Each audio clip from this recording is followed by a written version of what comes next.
Well, nobody expected the Eagles to do this, as following a 2-game slide, Philly sent a clear message to the NFL and responded with their best win of the season. And nobody deserves more credit than Jalen Hurts, as he put the offense on his back and silenced the critics in what was one of the best games of his entire career. And we also can't forget about DeVonta Smith and AJ Brown, as they absolutely cooked the Vikings defense. But even with all that, why are there still concerns about the offense? Meanwhile, for the defense, Nakobe Dean, Jalyx Hunt, and a few more guys stood out, and it seems they could be getting a major boost very soon with the shocking return of an Eagles legend. So let's talk about that and everything else from the Eagles' win over the Vikings starting right now. Well, that is exactly what the Eagles needed, as coming off that 2-game slide and an embarrassing loss against the Giants, the Birds were in desperate need of a bounce-back win, and that's exactly what they got. Now, it was not perfect by any means. I mean, there's still some things that gotta improve on both sides of the ball, but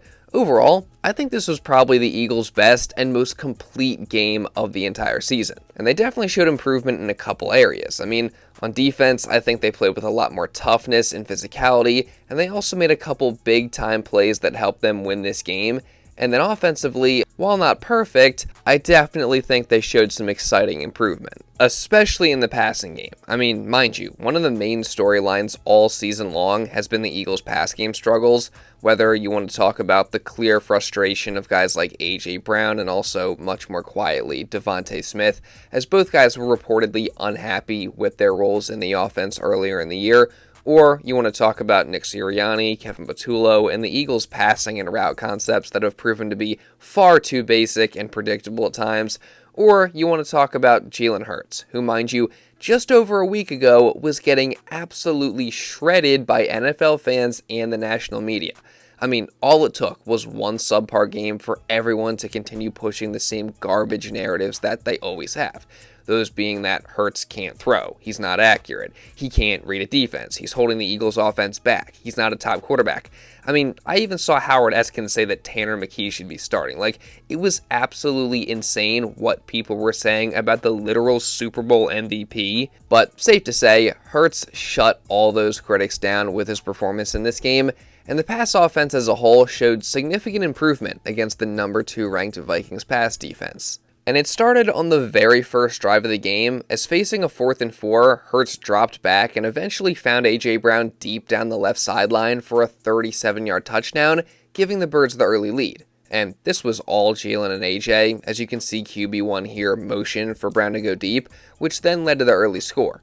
And also, credit to the offensive line for the great protection, which, by the way, they were much better in this game in terms of pass protection. So, again, credit to them, and drop a like down below for that. Let's see if we can get to at least 500 likes on this video. But, unfortunately, after that is when the Eagles' offense hit its scheduled dry spell, as they proceeded to go 3 and out on the next 3 drives and didn't score any points for the rest of the half. Again, things certainly were not perfect offensively in this game. I'll expand more later. But coming out in the second half, the Birds got back on track with a bang, as they ran a play-action deep shot where Hurts was able to hit DeVonta Smith for a 79-yard touchdown, which is the longest of his career, and just an absolutely beautiful throw from Jalen Hurts. I mean, it doesn't get any better than that.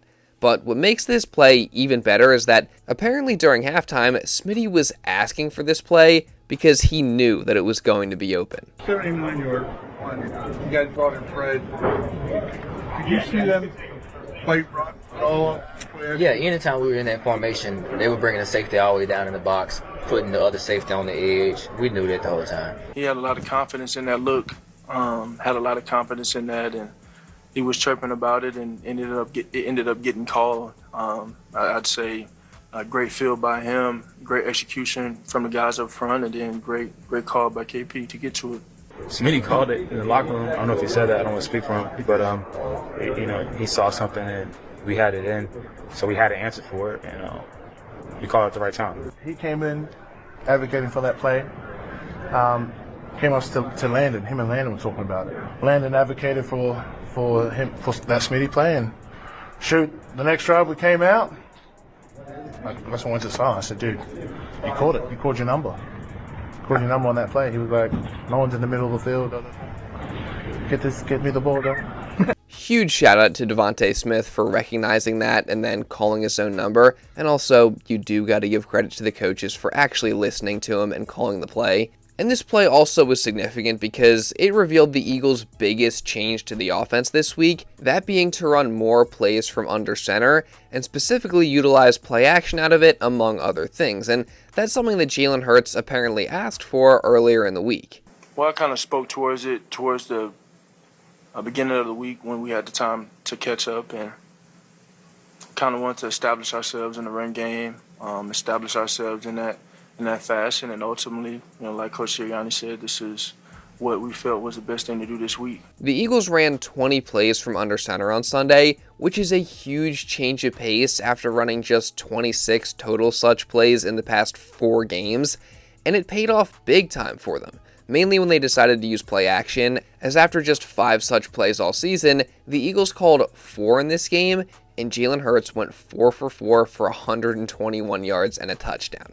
And while in the run game it wasn't as successful, a lot of the guys seem to think that they can build off this, and both the pass and run games will benefit from it. I think it's only a matter of time, Today we showed some things, getting on the center, play action, and things like that, things that we, don't necessarily normally do.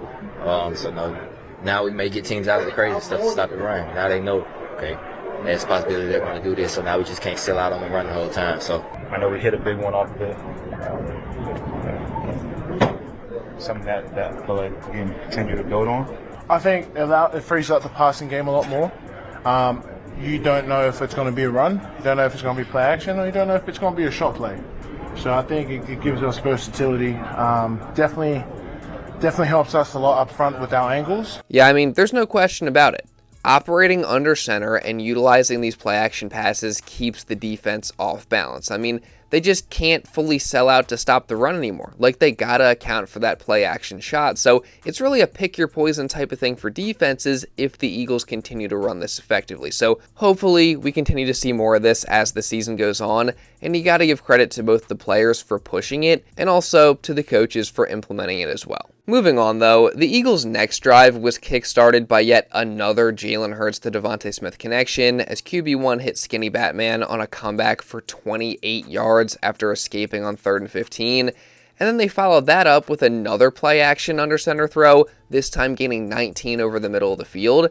And I gotta say, what a game it was for DeVonta Smith. I mean, he had a career day against this Vikings defense as he caught 9 passes for a career-high 183 yards, which is also the most of any player so far this season, along with the touchdown, of course. And man, you gotta give him his respect because, Smitty's a guy who would be wide receiver 1 on most other teams in the NFL and often doesn't get the ball nearly as much as he should, yet he doesn't complain, he just puts his head down and goes to work, and it paid off in this one. So again, shout out to him, he was nothing short of amazing in this game. Unfortunately though, this drive ended in Jake Elliott's first missed field goal of the season, and a Vikings field goal made it just a 2-point game. So the Eagles needed points, and once again, Jalen Hurts delivered. As first off, he completely bailed out the Eagles on 3rd and 13 as he escaped a collapsing pocket, rolled out, and found A.J. Brown on the sideline for the first down. I mean, this was all Jalen Hurts right here, and he kept it going later, hitting DeVonta Smith for 21 yards, and then hitting A.J. Brown up the seam for a 26-yard touchdown to go up 2 scores, 28-19.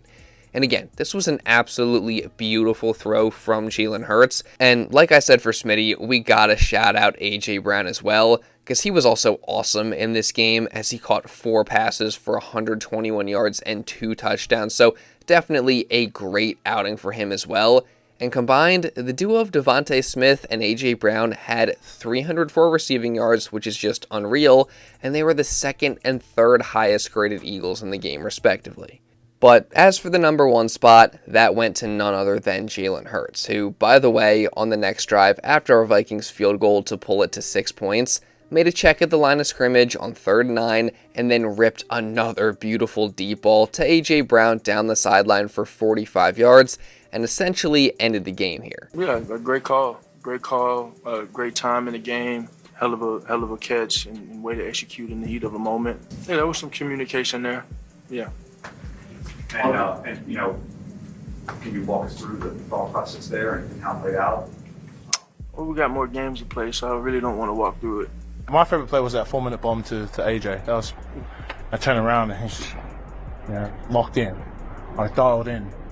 And I think it was a great check by him. So this was quite possibly one of the best games of Jalen Hurts' entire career. Scratch that. It was easily one of the best games of Hurts' career, as he finished the game 19 for 23 on his throws, so just 4 incompletions, with 326 passing yards, no interceptions, a QBR of 95.2, and a perfect passer rating of 158.3, which is just the 3rd such rating in Eagles history and the first perfect passer rating in the league this year. And on deep throws specifically, Hurts could not have been any better, as he was 5 for 5 for 215 yards and 3 touchdowns. And mind you, this was against the 2nd best pass defense in football. So yeah, he truly was elite in this game, and he put the Eagles offense on his back at times. So safe to say, the Jalen Hurts haters are pretty quiet after that one. I mean, again, he was just absolutely incredible. he's got so much swag, just got the swagginess to him. When he's in control, you can see the look in his eye. He was loud, demonstrative on the, a little bit more than he was the AJ one. The AJ one, he was just like that sharpness to his eye. Now, have you guys spoken to Jalen yet? Yeah. So he'll probably deny everything I just said. You guys know it. He probably will. He'll probably be like, don't listen to him. He doesn't know what he's saying. But I see it. There's a look in his eye when he's in that mode. What makes this game even more impressive is the fact that Jalen Hurts did this while the run game struggled once again. Now, I think they started off the game pretty good with some outside runs, but as the game went on, the less success Saquon Barkley and the Birds had on the ground, as he had 18 carries for just 44 yards, and they only had 45 rush yards total as a team. So yeah, definitely not great. They still clearly have big problems in the run game, both execution and play calling wise, and also defenses are just selling out to stop it. So I think it's really a combination of all 3 of those things. But again, if Hurts and the pass offense keep playing like that and they keep doing some of these different things like the play action under center passes, then that's going to force the defense to back off a little bit and should hopefully open up some opportunities there. But yeah, no question, the run game was still a big problem, and honestly, after 7 games, my confidence level that they're going to get it fixed isn't super high, but, we'll see. And look, a big reason for that is Kevin Patullo. Now, I will give some credit because, again, they tried some new things in this game that worked well, and when you look at DeVonta Smith's route chart here, it does look a lot better, and also Jalen Hurts' pass chart looks much better as well. So I will say that overall, this game was a positive step in the right direction in terms of the play calling. However, I can't ignore that Hurts also had a 25% completion percentage over expected. I mean, the fact of the matter is, there were still many instances where guys weren't getting open, the route concepts were really bad, and the situational play calling was bad, and while again, there were some positive moments play calling wise, I think Jalen Hurts and the receivers easily deserve a lot more credit for the offensive success than Patullo does. I mean, that first long touchdown, for example, was a Hurts to A.J. Brown scramble drill. The DeVonta Smith bomb was him calling his own number. This 3rd and 13 was all Jalen Hurts making a play. This deep shot here to end the game was Hurts making a check. So, I'm not just trying to crap on KP, but it's not like he put together this awesome game plan and that's why they were successful. No, it was more on the players. Now again, I think there were some really good moments where he tried new things and they opened things up mainly in that second half, but again, there were still plenty of issues and he's just got to find a way to make it more sustainable. I don't want to be too negative after this game because again, I think it was a step in the right direction, but can't say I'm super confident in Kevin Patullo either. That said, overall though, I still think this was the most complete game that the offense played, and in the one quarter where they didn't show up, the defense picked up the slack, that being the second quarter, as just a couple minutes into it, up 7-3, Jalen Carter got pressure and crushed Carson Wentz, leading him to throw it right into the hands of edge rusher Jalyx Hunt, who had dropped into coverage, and he ran it all the way back in for the score. And after he had dropped a similar play last week, it was definitely awesome to see him make this play. This pick 6 by Jalyx Hunt was absolutely huge, but it's not the only play that he made, as he had easily his best game of the entire season, putting up 5 total pressures, 3 QB hits, and 2 hurries as well. So definitely an awesome step in the right direction for him, and it was also great to see the rookie Andrew Mukuba get another interception as well on the next possession, although this was one of those reckless heaves from Carson Wentz that we've seen before, but still nice that he made the play. But I think by far the most impressive performers on defense were the linebackers, specifically Zack Baun, who led the game with 10 tackles and was the 4th highest graded Eagle, and also Nakobe Dean, who after returning last week got his first real action on defense, as they did in fact slide Jahad Campbell to the edge quite a bit and put Dean at inside linebacker, where he played 31 snaps and registered 6 tackles, a tackle for loss, and being the 5th highest graded Eagle. So it was definitely a very impressive performance from Dean, which was awesome to see after he had missed so much time, and it could be just the beginning for him. Finally. You know, I've been wanting to get out there for a couple weeks and I've been feeling great. So just get out there with the guys, to be out there and tackle somebody and hit people. It felt great. You know, it felt great. And like I said, I'm blessed. I thank God that I'm even able to be back out there and doing the thing that I love. Are you viewing this as like what you saw today and what the goal's going to be, or do you think it's going to keep growing here? I don't know. It's not a question for me. My job is to control what I can control, and when I go out there, play ball, be Nakobe Dean, and dominate. Now, I also got to shout out both Moro Jomo and Josh Uche for getting sacks on Carson Wentz in the red zone in the 4th quarter to stop a couple of drives. And as much as this was also on the Vikings for just shooting themselves in the foot, you got to credit the Eagles defense for forcing 5 field goals on the Vikings' 6 red zone trips, which was easily the difference in the game. Now, was the defense perfect? No, not at all, as they did let up a lot of yards and Jordan Addison was great. But overall, I thought it was a solid performance and definitely a step in the right direction. But that said, the biggest story of the day on the defensive side of the ball was actually the shocking news that came out regarding retired Eagles legend Brandon Graham, as reports surfaced right before the game that with the Eagles in need of pass rush help, BG is strongly considering coming out of retirement and has been in talks with the team for some time. And if he did return, no surprise, the guys would be pretty excited about that. That BG's coming back, Okay. or considering it. Yeah. What would that mean to the defense? Oh, it'll mean a lot. It'll mean a lot. No matter if he come back in any capacity, if he play every snap or no snap or 2, it don't matter. The energy that BG brings is unparalleled. So that just to have a guy in the locker room like that, it'll be great. And he still can ball, for sure. Brandon Graham? Shout out BG. Shout out BG. What would that mean? Man, you know, I have not appreciate the heads up. Yeah, nah. Anything in the room is added, you know. He's got years of experience. What is it, 16 years now? 15, whatever the case may be. A lot of years of experience, so we're just going to use him as a well. And excited to have him back. That's the guy.